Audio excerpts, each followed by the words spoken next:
ഞാൻ ഈ കളിക്ക് വരൂലായിരുന്നു.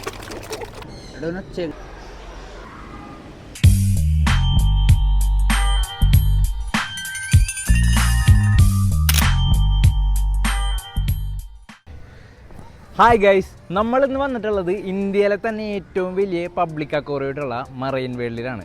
സൺഡേ ഒരു ഔട്ടിങ്ങിനായിട്ട് ഇറങ്ങിയതാണ്. അപ്പോൾ ഇതിൻ്റെ ഉള്ളിൽ ഒരുപാട് ചെറുതും വലുതുമായിട്ടുള്ള ജലജീവികളും കുറേ ആക്ടിവിറ്റീസും കളികളും കാര്യങ്ങളൊക്കെ ഉണ്ട്. ഇതെന്താണെന്ന് നമുക്ക് അകത്ത് നോക്കിയിട്ട് വരാം. വാ. ഇവിടെ ഒരുപാട് റൈഡുകളും കാര്യങ്ങളൊക്കെ ഉണ്ട്. അപ്പം നമ്മൾ ആദ്യം തന്നെ ചെല്ലണത് ഇവിടെ അക്വേറിയത്തിലോട്ടാണ്. അതിന് വേറെ സെപ്പറേറ്റ് ടിക്കറ്റാണ്.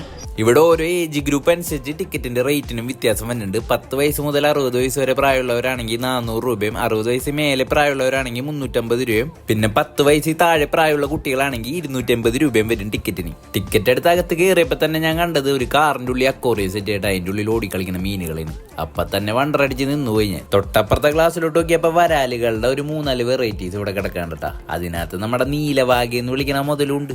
ഇതിന്റെ ഉള്ളിൽ എടുത്തു പറയേണ്ട ഒരു കാര്യം തന്നെ ഉണ്ടാ, ഇതിന്റെ ഇന്റീരിയർ വർക്ക് വെറുതെ സീനൊക്കെ ചെയ്തു വെച്ചേക്കണത്. ഓരോ അക്വേറിയത്തിന്റെ മേലെയും ചില്ലും കൂട്ടി കിടക്കുന്ന മീനെ പറ്റി പേരും സ്പീഷീസും ഉൾപ്പെടെ എല്ലാ ഡീറ്റെയിൽസും കൊടുത്തു വെച്ചിട്ടുണ്ടാവട്ടോ. അതുകൊണ്ട് തന്നെ നമ്മൾ കാണുന്ന മീൻ ഏതാണെന്ന് പോലും അറിയാതെ മന്നിച്ച് കണ്ട അവസ്ഥ ഇവിടെ വരില്ല.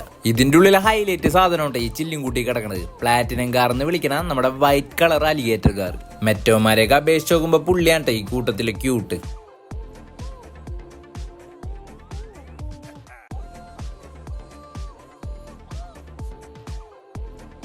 ആദ്യത്തെ സെക്ഷൻ കണ്ടു കഴിഞ്ഞിട്ട് നമ്മളൊരു ഗുഹ പോലുള്ള വഴി കൂടി നടന്ന് അടുത്ത സെക്ഷനിലോട്ട് ചെല്ലണേ.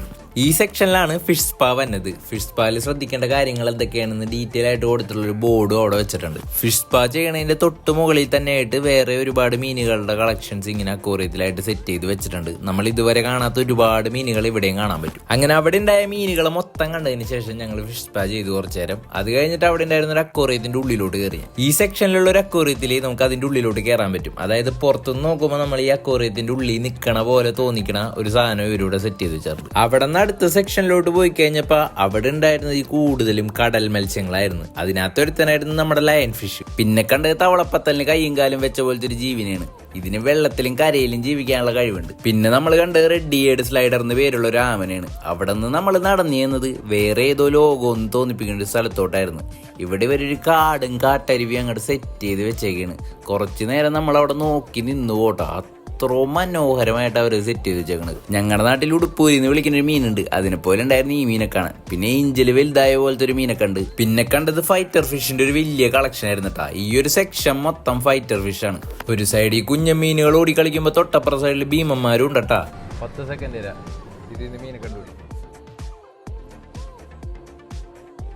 സത്യം പറഞ്ഞു കഴിഞ്ഞാൽ ഈ അക്വേറിയത്തിന്റെ മേലെ ബോർഡ് വെച്ചിട്ടില്ലെങ്കിൽ ഈ കിടക്കണ മീനാണെന്നുള്ള കാര്യം ഞാൻ പോലും അറിയൂലായിരുന്നു. പിന്നെ ഞാൻ കണ്ടത് ജീവനോട് ഓടി നടക്കണ വറ്റക്കുട്ടന്മാരേണ്ട. ഇവന്മാരെ ഞാൻ ഇതുവരെ കണ്ടിട്ടുള്ളത് ഹാർബറിലും മീൻ തട്ടിലും മീൻ ചട്ടിയിലൊക്കെയാണ്. ഇവന്മാർ ഇപ്പോഴാണ് ഞാൻ പൂർണ്ണ ജീവനോട് ഓടിക്കളിക്കണ അടുത്ത് കാണുന്നത്. ഈ ഗ്ലാസിന്റെ മറയിലായിരുന്നെങ്കിൽ ഇവന്മാരെ പിടിച്ച് ഫ്രൈ അടിക്കാന്നാണ് എന്റെ മനസ്സ് പറയണത്. കാരണം ഇവന്മാർക്ക് അമ്മാതിരി ടേസ്റ്റാണ്. 4 കാല് വെച്ച മീനെ പോലെ ഇരിക്കുന്ന ഒരു സാധനത്തിന് ഞാൻ ഇവിടെ വന്നപ്പോൾ കണ്ടട്ടാ. പിന്നെ നമ്മുടെ അലിഗേറ്റർ കാറ്, പിന്നെ യെല്ലോ സ്പോട്ടഡ് ഈൽ എന്ന് വിളിക്കുന്ന ഒരു മോഡല്ല ഞാൻ ഇവിടെ വന്നപ്പോൾ കണ്ട്. പിന്നെ നമ്മുടെ കൊമ്പന്മാര് സ്രാവ്. ഇവന്മാരെ നേരിട്ട് ഞാൻ ജീവനോട് ഇത്ര അടുത്ത് കാണുന്നത് ഇവിടെ വന്നപ്പോട്ടാ. ഇവന്മാരെക്കാളും വലിപ്പമുള്ള വലിയ സ്രാവുകൾ മരിച്ചു കിടക്കണം ഞാൻ കണ്ടിട്ടുണ്ടെങ്കിലും ജീവനോട് ഇങ്ങനെ ഓടി നടക്കണം ഞാൻ ഇപ്പോഴാണ് കാണുന്നത്.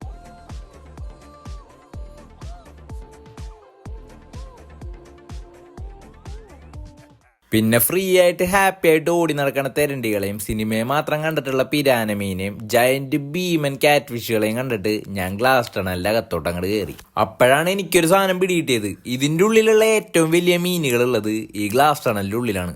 ഓരോ മീനിന്റെ സൈസ് കണ്ടാണ്ടല്ല നമ്മൾ വാ പൊളിച്ചങ്ങട് നോക്കി നിന്നു. ഗ്ലാസ് ടണലിന്റെ ഉള്ളിൽ എന്തൊക്കെ മീനുണ്ടെന്ന് പറഞ്ഞാലും കൂട്ടത്തിലെ കൊമ്പൻ ഇവനായിരുന്നു കേട്ടോ. അമ്പലങ്ങളിൽ ഉത്സവത്തിന് ആനകൾ വിരിഞ്ഞ് നിൽക്കണ പോലെ ഇവൻ ഈ ഗ്ലാസ് ടണലിന്റെ ഉള്ളിൽ വിരിഞ്ഞങ്ങട് നീന്തനാണ്. തലയുടെ മേലെ കൂടിയൊക്കെ നീന്തിപ്പോണാണ് ഇവന്റെ പുറത്ത് കയറി അങ്ങോട്ട് പോയാലാന്ന് തോന്നിപ്പോകും നമുക്ക്. അത്രയും വലിപ്പമുണ്ട് ഇവന്. ഗ്ലാസ് ടണലിന്റെ ഉള്ളിൽ നീന്തണ ഏത് മീനെ നമ്മൾ നോക്കിയിരുന്നാലും അവസാനം നമ്മുടെ കണ്ണുടക്കണ ഇവന്റെ നേരെ ആയിരിക്കും. കാരണം ഇതിന്റെ ഉള്ളിൽ ഹൈലൈറ്റ് ആയിട്ട് നിൽക്കണത് തന്നെ ഇവനാണ്. ഗ്ലാസ് ടണലിന്റെ എൻഡിങ്ങിൽ നമ്മുടെ അകത്തെ കാഴ്ചകൾ മൊത്തം കഴിഞ്ഞ് നമ്മളിതേ പുറത്തോട്ട് പുറത്തോട്ടിറങ്ങിയപ്പോഴാണ് ഒരു കാര്യം അറിഞ്ഞത്. നമ്മുടെ പാക്കേജിൽ ഒരു സാധനം കൂടി ബാക്കിയുണ്ടായിരുന്നു, ഫിഷ് ഫീഡിങ്. നമ്മുടെ കയ്യിൽ നിന്ന് ഒരു നേരത്തെ ഭക്ഷണം മേടിച്ച് കഴിക്കാൻ വേണ്ടി കാത്തിരിക്കായിരുന്നു ഈ കാണുന്ന മീൻകൂട്ടങ്ങൾ മൊത്തം. മീൻകൂട്ടത്തിന് ഫീഡ് ചെയ്തുകൊണ്ടിരിക്കുന്ന നേരത്താണ് ഞാനൊരു കാര്യം ആലോചിച്ചത്. മുമ്പ് ഇവിടെ അരാപ്പൈമനെ ഫീഡ് ചെയ്യുന്ന ഒരു വീഡിയോ ഞാൻ കണ്ടിട്ടുണ്ടായി. അപ്പൊ അതിനെപ്പറ്റി കൂടുതൽ ഡീറ്റെയിൽസ് ചോദിച്ചപ്പോഴാണ് അരാപ്പൈമനെയും ബേഡ്സിനെയും ഫീഡ് ചെയ്യണമെങ്കിൽ അതിന് 70 രൂപയുടെ ടിക്കറ്റ് വേറെ എടുക്കണമെന്ന് പറഞ്ഞ്. അങ്ങനെ അതിന്റെ ടിക്കറ്റ് എടുത്ത് ഞങ്ങൾ ആ കൂട്ടിലോട്ട്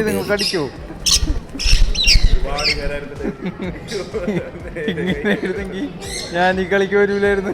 അയ്യോ അയ്യോ എടാ, ഇത് നീ എടുക്കണ്ട, നിങ്ങൾ നല്ല വേദനിപ്പിക്കേണ്ട. ആ ചേച്ചി പോയി കളഞ്ഞല്ല.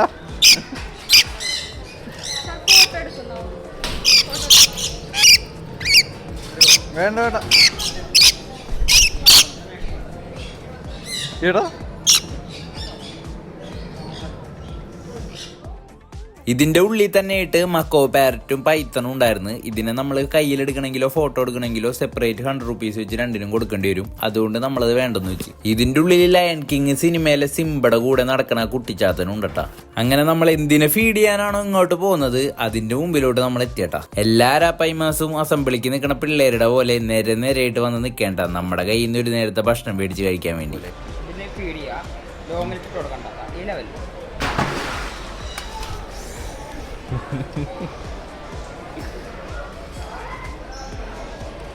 കുറച്ചെന്നുള്ളല്ലേ കൊടുക്കട്ടെ.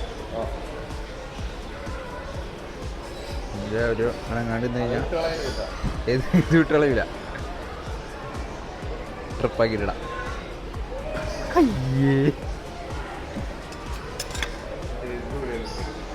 അവൻ്റെ മുതി എത്തിട്ട് കൊടുക്കാം. അങ്ങനെ അരാപ്പൈമനെയും ഫീഡ് ചെയ്ത് കുറച്ചു നേരം അതിന് പ്രാന്തൊക്കെ ആയിട്ട് ഞങ്ങളിവിടെ നിന്ന് തിരിച്ചിറങ്ങനെയാണ്. ഫാമിലിയും ഫ്രണ്ട്സൊക്കെ ആയിട്ട് വന്ന് ഒരു പ്രാവശ്യമെങ്കിലും വന്ന് കാണേണ്ട ഒരു സ്ഥലമുണ്ട് ഇത്. 1.5-2 മണിക്കൂർ നടന്ന് കാണാനുള്ള സാധനങ്ങളുണ്ട് ഇതിൻ്റെ ഉള്ളിൽ. ഇവിടുത്തെ ക്യാഷ് എനിക്ക് കുറച്ച് കൂടുതലായിട്ട് തോന്നി. എന്നാലും ഇന്ത്യയിലെ ഏറ്റവും വലിയ പബ്ലിക് അക്വേറിയം നമ്മുടെ നാട്ടിലുണ്ടെന്ന് പറഞ്ഞിട്ട് കാണണ്ടോണം മോശമല്ലേ. അപ്പോൾ സമയം കിട്ടുമ്പോൾ ഫാമിലിയും ഫ്രണ്ട്സൊക്കെ ആയിട്ട് ഇവിടെ വന്നിട്ട് ഈ കാഴ്ചകളൊക്കെ ഒന്ന് കണ്ട് മടങ്ങാൻ ശ്രമിക്കുക. അപ്പോൾ ഓക്കെ, ബൈ.